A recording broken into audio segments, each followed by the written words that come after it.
Le gouvernement demande la prolongation de la séance en cours au-delà de minuit afin d'achever la discussion du projet de loi renforçant les outils de gestion de la crise sanitaire et modifiant le code de la santé publique. 50, 52, 54, 56, 58, 60. On suspend.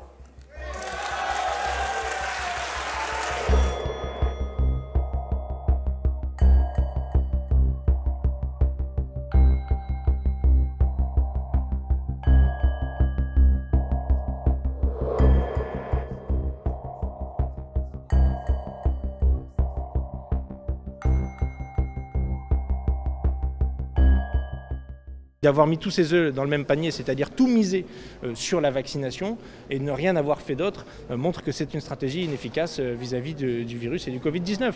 Donc il est temps de faire différemment et d'arrêter les brutalités que représente le pass vaccinal. Songez qu'il y a quelques mois encore, les mêmes marcheurs nous disaient jamais un pass sanitaire et après jamais un pass sanitaire pour les activités du quotidien.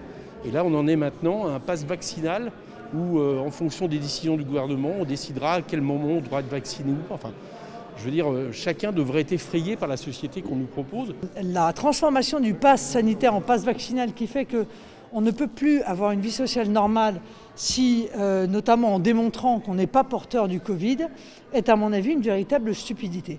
Et je vais vous dire même mieux, c'est un danger, parce que ça crée une fausse sécurité. Ce pass vaccinal va être une contrainte considérable sur les millions de Français vaccinés qui s'interrogent. Au départ, c'était 2 doses.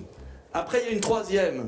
Et puis après, on apprend qu'au bout de 10 semaines, si j'ai bien lu, au bout de 10 semaines contre Omicron, la 3e dose perd de son effet.